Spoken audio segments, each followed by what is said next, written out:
the morning of June 12th, 2013, the small town of Willow Creek was just beginning to wake up.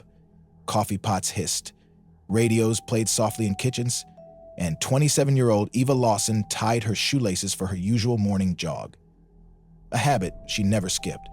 She waved goodbye to her neighbor, jogged past the bakery on Main Street, and disappeared. No one heard a scream, no one saw a struggle. It was as if Eva had melted into the air. For 10 years, her family searched. Her face was printed on flyers, taped to gas station windows, and pinned to bulletin boards in towns hundreds of miles away. But what no one could have imagined, what no one was prepared for, was what they would find a decade later. And the truth was more haunting than anything they'd feared. And as always, feel free to post your city and local time in the comments. Let's see how far Eva's story reaches.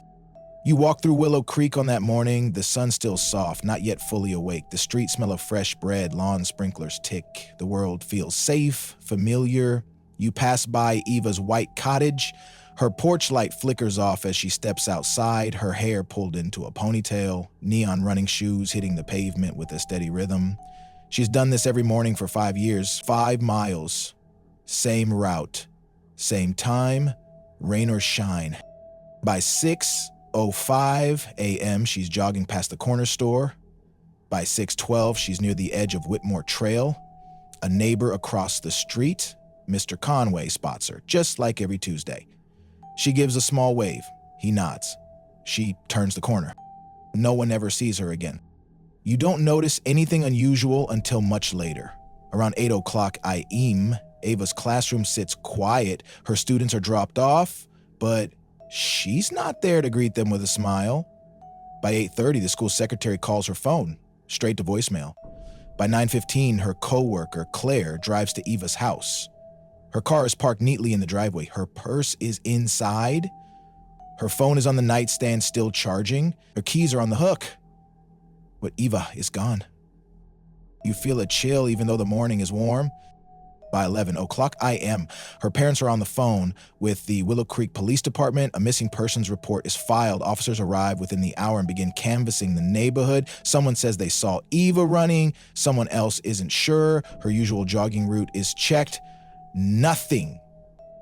That evening, the town mobilizes. Volunteers gather flashlights and boots. Police bring out the search dogs. A helicopter flies overhead, scanning the woods near the trails.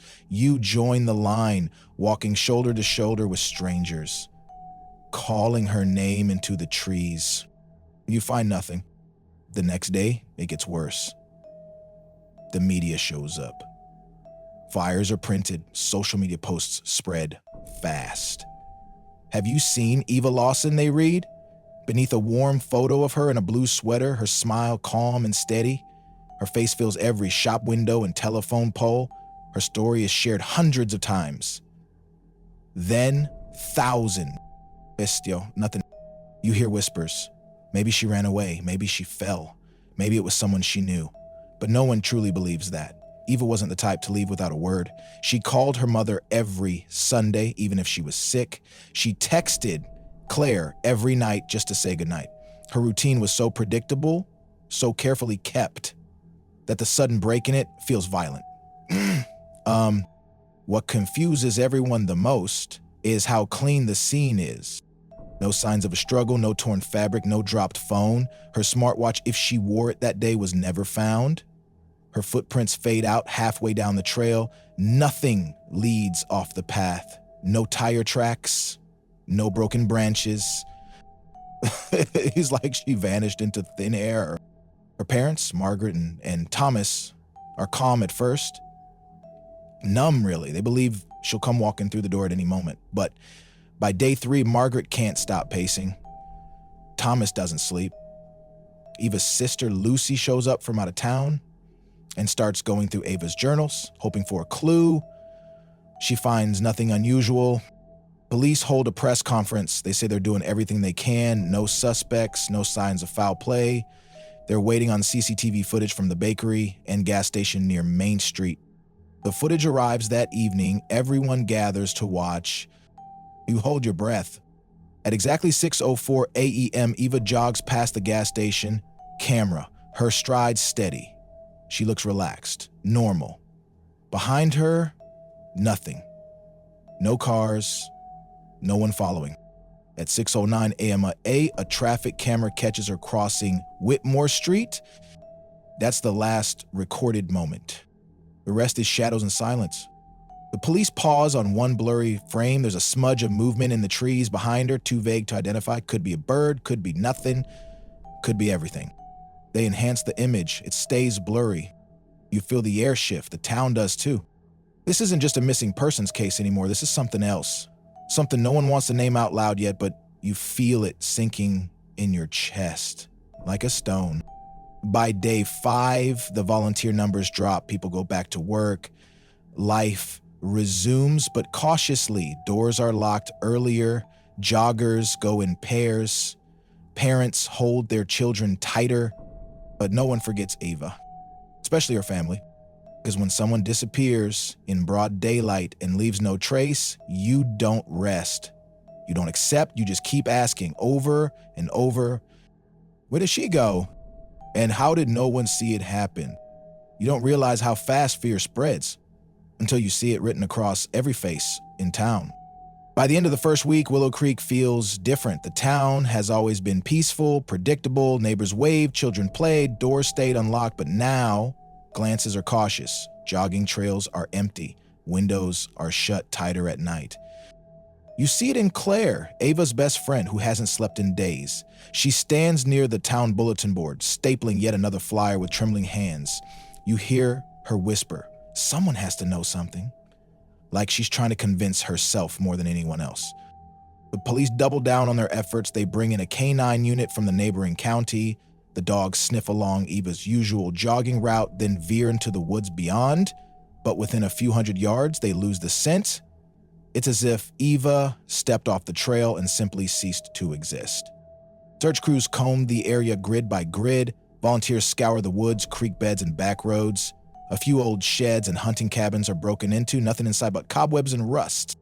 They check nearby rivers, divers search pools of still water, helicopters sweep with heat sensors, but there's no heat, no motion, no trace of Eva. A week becomes 2. A police officer named Sergeant Hart begins holding daily briefings. His tone is steady, careful. He says they're reviewing all surveillance footage within a 10-mile radius, that nothing is off the table, that every lead matters. But leads are drying up. You hear rumors. A woman at the cafe swears she saw a white van near the trail that morning. Someone else claims Eva had a secret boyfriend, but no one can prove it.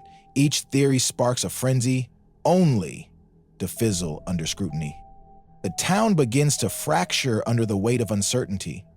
Everyone starts watching each other just a little too closely. You're standing in line at the grocery store when you notice people whispering about the cashier, Kyle. Didn't he used to hang around Eva? Someone mutters. The poor kid stammers when asked where he was that morning.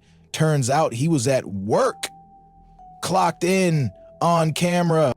He's cleared, but suspicion lingers. Even Thomas Lawson, Eva's father, starts to look at people differently. You see it in his eyes, that quiet scan of every face, every car, every gesture. Grief makes people desperate, and desperation breeds doubt. On the 20th day, the media trucks start to leave. National coverage dies down. Eva's face disappears from TV screens. The world begins to forget. But the town does not when her posters still flap in the wind outside the town library. Not when her classroom sits empty, a vase of dried flowers still on the desk.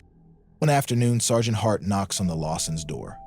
Margaret answers, her face pale, her hands raw from worry. He gently explains that the case is being shifted from active search to ongoing investigation. Fewer officers, less ground covered. But they promise they're still working leads. Margaret nods, then closes the door and sobs. The next day, the Lawsons announce a private reward, $25,000, 0 cents for any information leading to Eva's return. It helps for a while. Calls flood the police line. A woman says she saw Eva boarding a bus in Portland. A truck driver swears he gave a ride to a girl who looked just like her.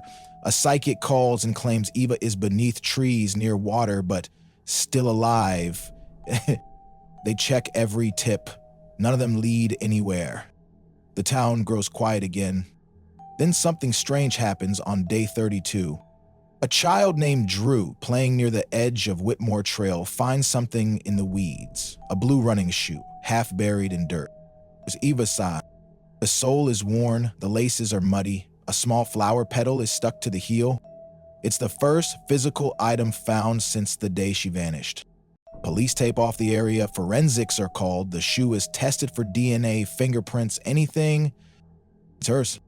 But there's no sign of how it got there. It's not torn, not thrown, just resting in the grass, as if someone gently placed it there.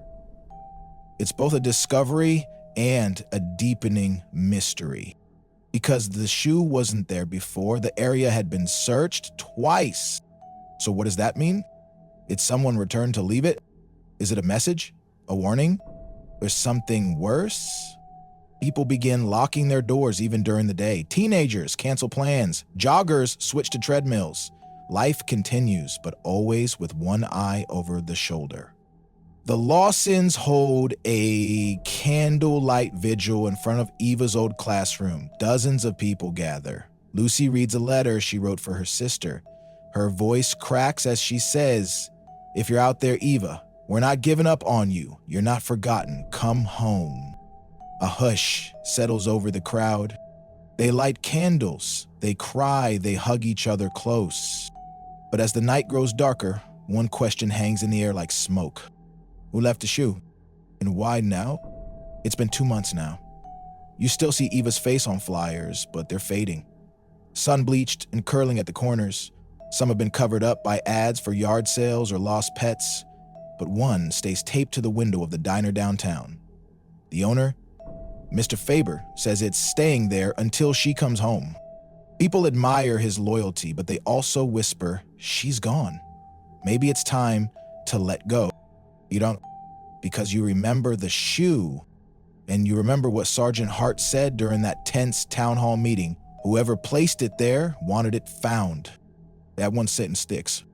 The shoe had no blood, no tear marks, no dirt inside, just a bit of mud on the bottom and a single daisy petal lodged in the tread. Daisies? They don't grow near Whitmore Trail, at least not naturally, but there's a small patch of wild daisies growing behind the old Lawson family cabin, miles away. So how did that petal get there? You start to wonder, what if someone brought the shoe from somewhere else?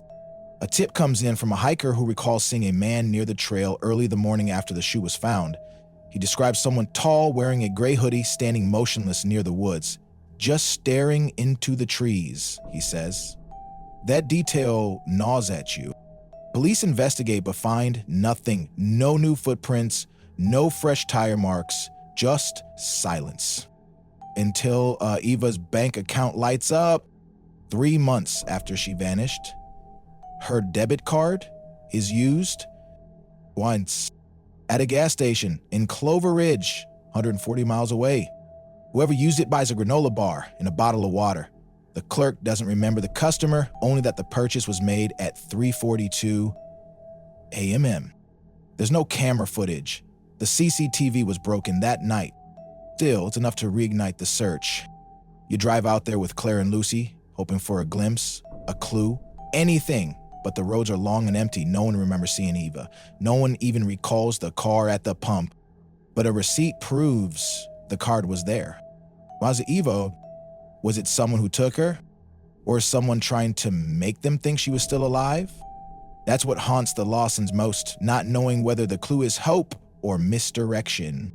Over the following months, life continues its cruel rhythm. Birthdays pass, holidays come and go. Lucy graduates high school without her sister there to see it. Margaret stops baking. Thomas, once the loudest voice at the search parties, grows quiet, withdrawn. The reward fund increases to $50,000, 0 cents.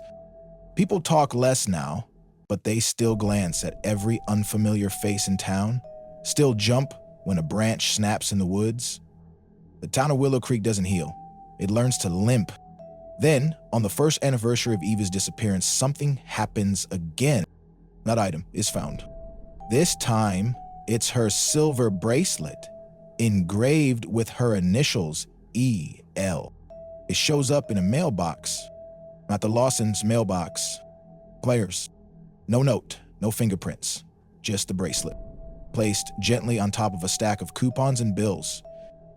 She doesn't scream, she doesn't cry. She wraps it in a towel, drives straight to the station, and hands it over. Forensics confirm it's Eva's. It had been cleaned, not a speck of dirt or blood, but under UV light, they find something strange. Traces of pollen, unusual pollen, from a plant that doesn't grow in Willow Creek. It's native to a region 200 miles north. Someone's moving, leaving PCs. It's no longer a disappearance, it's a game. You picture someone out there watching the family grieve, only to drop clues like breadcrumbs, not to help, but to control, to torment, to remind everyone that Eva is still out there, but only one person knows where. The case officially changes classification from missing person to abduction, but you know that already. Because this is personal. You feel it in the precision, the cruelty, the silence. Whoever took Eva doesn't want money. They want attention. Or maybe they want to be invisible, but in control. In the coming months, police follow the pollen clue. It leads to a remote cabin in the woods near Delmont Forest. The cabin is empty. There's no sign of Eva, but in the fireplace, they find burnt paper, fragments. One bears a partial signature, Eva. Another has childlike doodles, flowers, and stars, the kind Eva used to draw in her school notebooks. Someone burned them recently. The ashes are still warm. You're too late. But someone had been there, and they wanted to erase. You wonder what was written in those letters. Were they cries for help, messages she wasn't allowed to send, or journal pages someone didn't want found? As the forest swallows the cabin again, you realize something chilling. She might have been this close. And now, she's further away than ever. Days become weeks again. You wake up every morning hoping for an update, anything that might push the case forward. But after the discovery at the cabin, things go quiet. Too quiet. Like the story has reached a dead end. And you're all standing at the edge, staring into nothing. Margaret begins lighting a candle every night at the kitchen window. Not for warmth, not for faith. Just light. In a world that suddenly feels darker. But darkness doesn't last forever. 10 months after Eva's bracelet appears, another break comes. This time from someone unexpected. A woman calls the Willow Creek Police Department. Her name is Dana Trent, and she works at a women's shelter in upstate New York. She's shaken, hesitant, almost afraid to speak. Dana says a woman came into the shelter last week, quiet, withdrawn, scared of everything and everyone. No ID, no belongings, just a clothes on her back and a scar down her left hand. But it's her eyes that haunt Dana. Eyes that seem to have seen too much.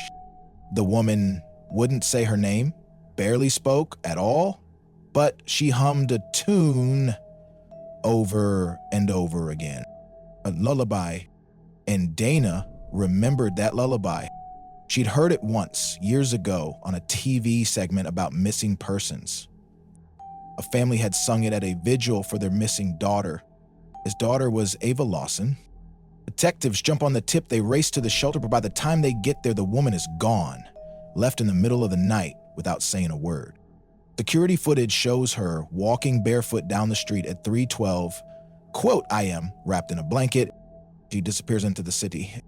But one thing she left behind confirms it, a scrap of paper folded under her pillow. On it is a name.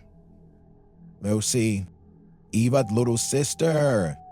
She remembered, and now she's out there again. The family is shaken. They want to believe she's alive, that she escaped, but police are cautious. It might not be Eva, it could be someone else. A cruel impersonator, a trauma survivor clinging to a name she read in a headline. The media catches wind of the story. Eva Lawson spotted in New York. Photos of the shelter are circulated. The woman's blurry image caught from the side floods the internet. Margaret swears it's her. Thomas isn't sure. Lucy just wants her sister back. You feel hope for the first time in years, and fear all at once. Because if Eva is alive, it means she was somewhere all this time. Somewhere terrible. Somewhere that left her afraid to even speak her own name. The next break comes from a motel clerk in White Hollow, a small town 2 hours outside the city. She says the same woman checked in alone, paid in cash, stayed for 2 nights, said barely a word. But in the room, after she left, housekeeping found something under the mattress. A notebook? Old, worn, missing half its pages. But what's left behind is chilling. Drawings of a room, the same room, over and over again. A metal bed, 1 window, no door in sight. Scribbled words.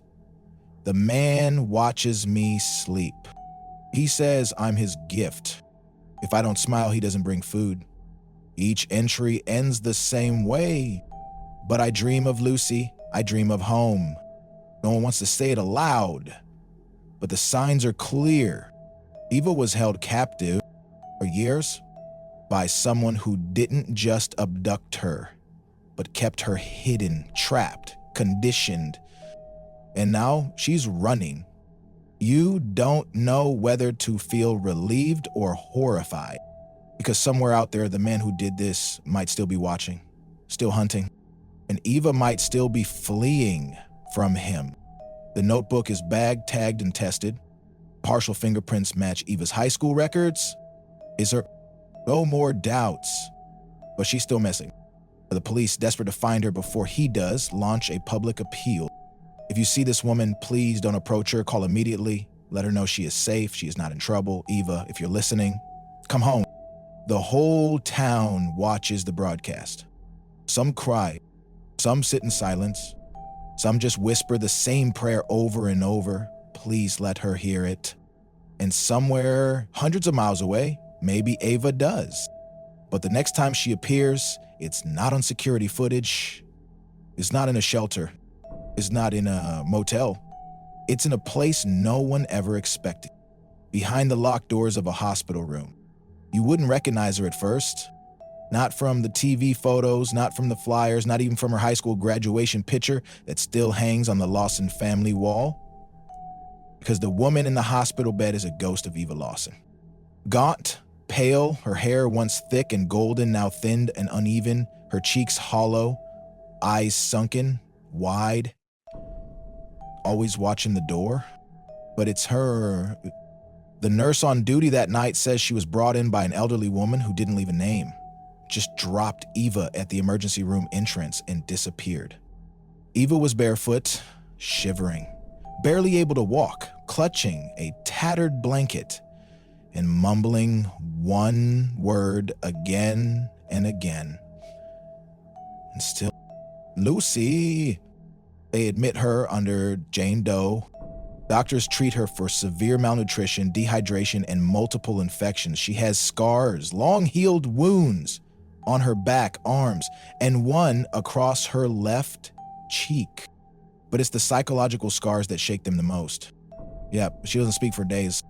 Just stares at the walls, flinches when a man walks into the room.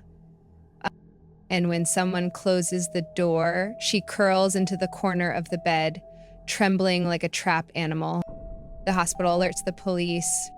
Detectives rush to the hospital with photos, hoping to confirm her identity. She doesn't respond to her name, doesn't react to their questions. But when they show her the picture of Lucy, her eyes fill with tears. She reaches out, fingers trembling, and presses her hand against the photo. And for the first time in 10 years, Eva Lawson whispers, "Sister." Word spreads like wildfire. News outlets descend on the hospital. The Lawson family is contacted immediately, and Margaret is on the first flight out.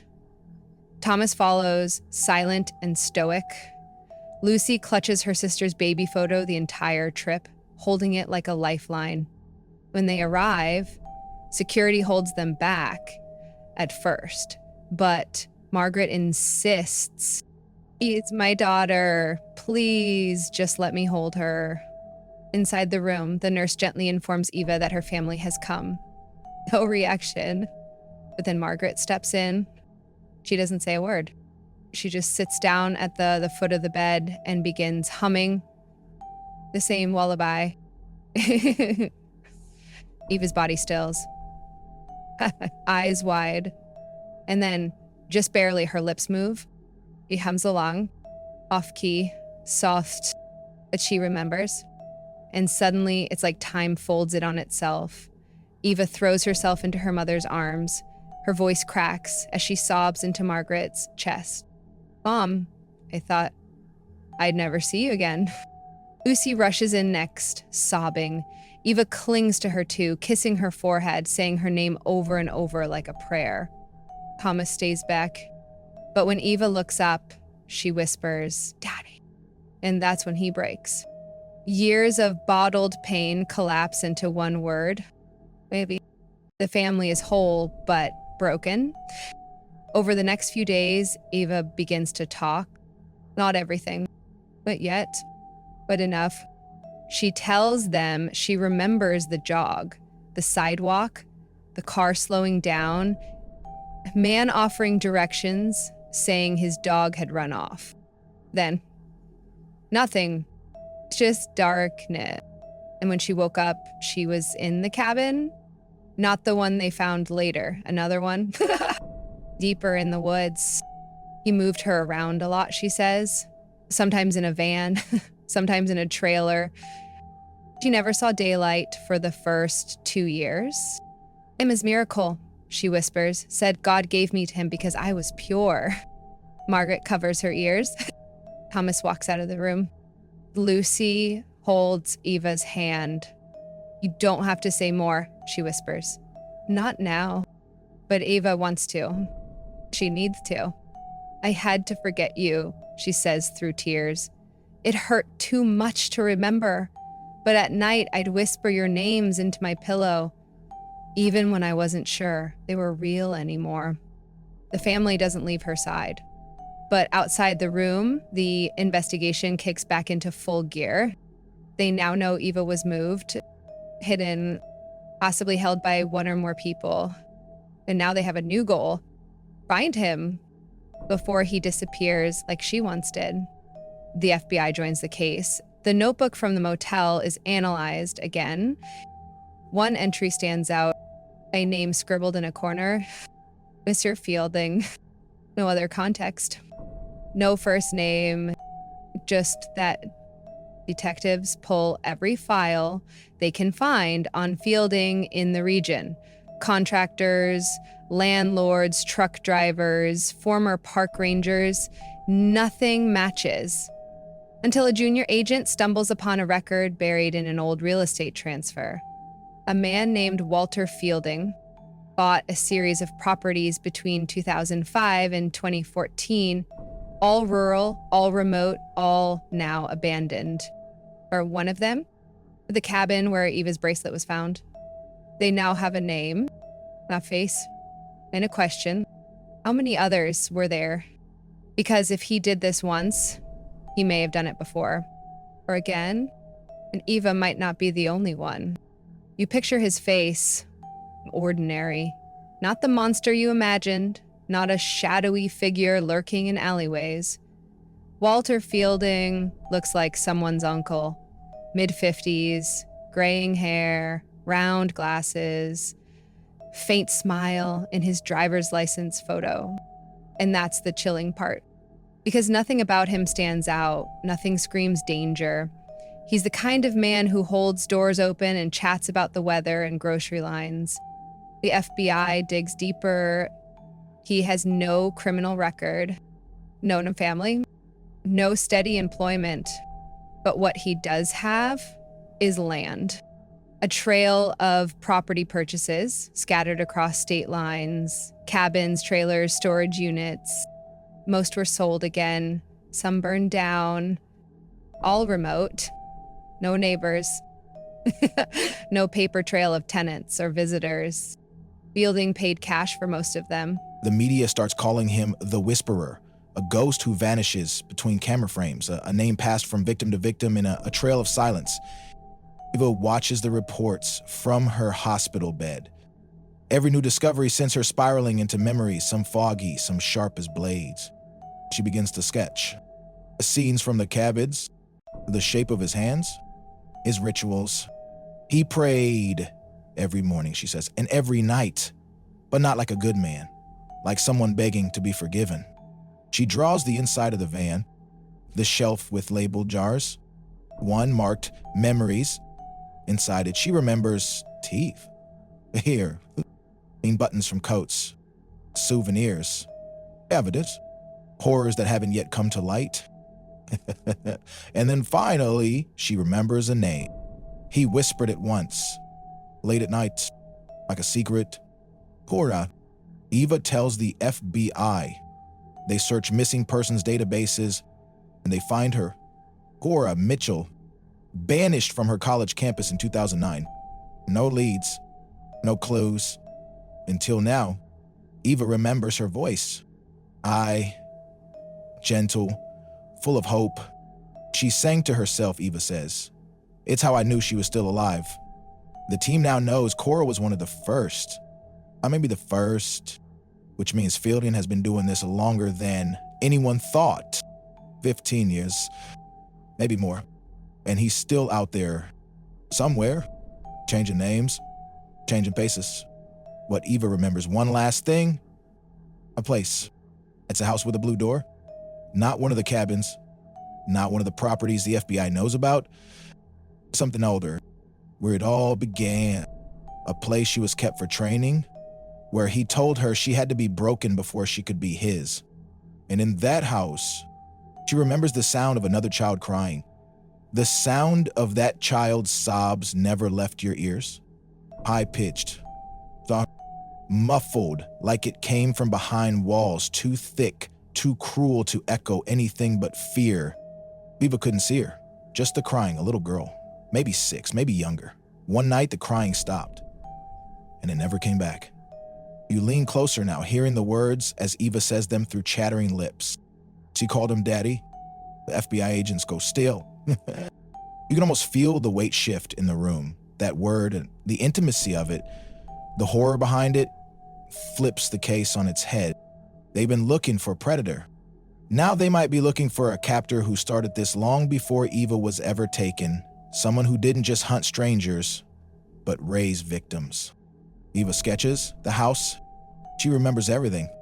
The cracked blue door, the old wooden swing outside, a red hummingbird feeder that bled syrup in the summer heat, and an odd tree in the backyard, twisted trunk, like it bent toward the ground in grief. The FBI combs archives, matching her details against satellite photos and property sales from the early 2000s. It takes days. But finally, they find it. A house outside Red Bluff, California, abandoned. Sold 3 times since 2006. Now empty. When they arrive, it's been gutted. Walls stripped.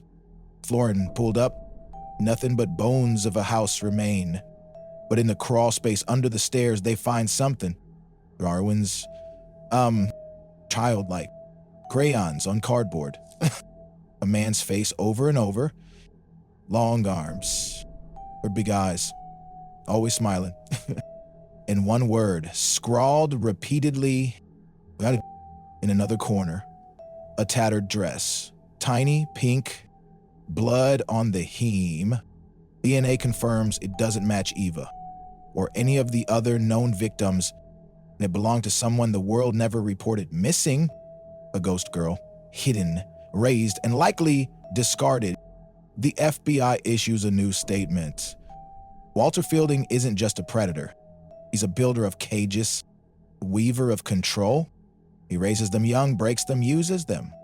And when they're too old or too rebellious, he discards them, replacing them like worn-out toys. Back at the hospital, Eva spirals again. She begins to remember rituals, the rules, how silence earned her food, how prayers had to be recited, not to God, but to him. He said, I was chosen, she whispers, that I was meant to stay. She draws the tattoo on his wrists, an eagle wrapped in barbed wire. It wasn't just a random symbol, it belonged to a group, a fringe religious offshoot, now defunct. But years ago, it was known for its twisted beliefs, purity through obedience, devotion through suffering. Eva wasn't just a victim, she was indoctrinated. He didn't just hold her captive, he made her believe she had no world outside him. And for years, she accepted that. Until one day, she found a paperclip had fallen from his coat. She hid it under her mattress for months, practiced on the cuffs each night, failed 100 times. Then, on a stormy evening, when he forgot to lock the second bolt, she ran. Barefoot, starving, blind with panic. She made it to the highway, collapsed in a ditch. The truck driver who found her thought she was a hallucination. But Eva, she was real.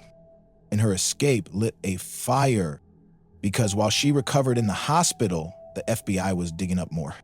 They found another name, not from DNA this time, from an old cassette tape hidden in a shoebox at the Red Bluff house. It was labeled Sermon 14. Cora and Lacey. The audio damaged, but parts were salvageable. A man's voice preaching, yelling. He's instructing someone, maybe Cora, maybe another girl, on how to pray. His tone is calm, patient, like a teacher. But the content, perturbing. He speaks of cleansing the world of unworthy souls, of harvesting obedience, of building a home where angels serve willingly. Then, the voice of a child interrupts, small, shaky. Daddy, I'm tired. The tape cuts off there. Agents are sick to their stomachs. This wasn't random. This was a twisted theology. Eva's memories begin aligning with these teachings. She remembers the angel tests, being forced to kneel for hours, whipped if she failed to smile, punished if she cried. But worst of all, she remembers helping. Ilden made her feed the younger girl, made her hold her hand during cleansing sessions. She was forced to be a big sister, and now that guilt lives inside her. She was a victim, but also a tool, a pawn in someone else's control. That duality wrecks her. You don't understand, she tells Lucy one night. I wasn't just locked up, I was part of the lock. Meanwhile, the search for Fielding intensifies. Interpol joins in. They believe he may have fled the country, possibly using forged documents. But Eva shakes her head. No, she says, he's still here. He wouldn't leave. He needs to watch. It's not paranoia. It's pattern. Fielding has always circled his victims even after release. Watch them waiting, inserting fear back into their lives like venom. They post his face across every screen, every airport. But time passes. No leads. Until one day, Eva receives an envelope at the hospital. No return address. Inside, 3 items. A photo of a house. a feather. And a matchstick. Eva drops it. Her hands tremble because she recognizes the house. It's the Blue Door place. But now it's freshly painted. Someone's moved in. The feather from a hummingbird. The matchstick? A message. He's burning the past and watching her. The FBI lists fingerprints. Nothing. But they trace the postmark. The letter came from within 100 miles of Eva's hospital. He's near. Breathing her air, arriving her streets. And the countdown has begun. The clock is ticking, and Eva feels it in every heartbeat. That letter was a message. A taunt. A reminder that Fielding is still out there, lurking just beyond reach. The FBI doubles down. Cameras are installed outside the hospital. Patrols increase. Neighbors watch more closely. But Fielding is a ghost, always one step ahead. You watch Eva as she struggles to sleep, haunted by shadows that crawl over the sterile walls. She talks less now, shrinks inward, as if the fear is swallowing her whole. Her family tries to be a fortress. Her mother brings homemade meals, whispers stories of better days. Her father clutches photos, eyes burning with helplessness. But no words can drown the terror that Fielding's presence stirs. Eva's nightmares shift from darkness to daylight. She remembers being taken back, not by force, by a cunning whisper. A promise that if she returned, the others would be spared. She told no one, but now she knows it was a trap. A twisted deal struck in silence. Meanwhile, the FBI uncovers a network. Fielding's name appears linked to other missing girls. Across states, even across borders, a pattern emerges. A string of disappearances tied by subtle clues. A feather left on a doorstep. A matchstick burned into a fence post. A note with cryptic symbols. Eva's story was just one thread in a far bigger tapestry of control and terror. The agents pore over years of cold cases. Slowly, they start to connect dots that no one else saw. The faces of missing girls are released. Eva recognizes a few from newspaper clippings. Her heart breaks again. She makes the decision. She will not be just a survivor. She will be a voice. She agrees to help profile Fielding, to guide the FBI inside the twisted mind of the man who stole her years. They begin with his tattoos, his rituals, his beliefs. Eva describes his need for dominance masked as devotion, his paranoia, the way he used faith to manipulate and destroy. The agents create a detailed profile, a man who is meticulous, violent, but patient. A man who can hide in plain sight. Ava starts to prepare herself for the possibility he's closer than anyone thought. One afternoon, the hospital phone rings. Eva answers. A voice, low and calm.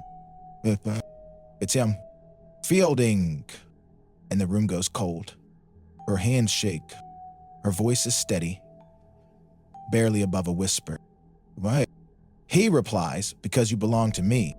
The call ends, and with it, Eva's fragile hope shatters. She knows this is just the beginning. The hunt is no longer just for answers. It's for survival. The months that follow bring a restless tension. Ava's family moves to a new town hoping to escape the shadow, but the past clings tightly like a stubborn ghost. The FBI ramps up their search for Fielding, following every lead, every whisper. Eva is placed under protection, her life a delicate balance of therapy sessions, interviews, and endless vigilance. Then, one rainy evening, everything changes. A call comes in from a remote cabin in the woods, reported by a hiker who stumbled upon strange signs. Disturbed earth, remnants of a fire, a weathered backpack. The FBI races out, helicopters slicing through the dark sky. They find bones, fragmented, weathered by time. Among them, a locket engraved with a familiar name. Eva's breath catches as the evidence is carefully bagged. Could this be the end of the long nightmare? More tests are needed. Days stretch like weeks as the lab works tirelessly. And finally, confirmation. The remains are human, and they belong to a missing girl from Fielding's trail. The revelation rocks the town, the family, and Eva. It's proof Fielding was real and worse than anyone imagined. But Eva also feels a fierce, fiery resolve rising inside her. This discovery is not just closure. It's a call to action.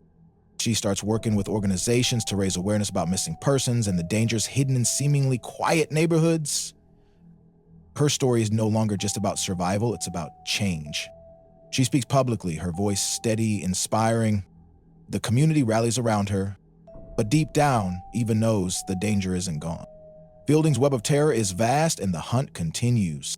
She's determined to keep fighting, not just for herself, but for every lost voice waiting to be heard. As the sun sets over Willow Creek, Eva takes a deep breath. She is no longer the woman who vanished. She is the woman who returned. Stronger, wiser, unbroken, and ready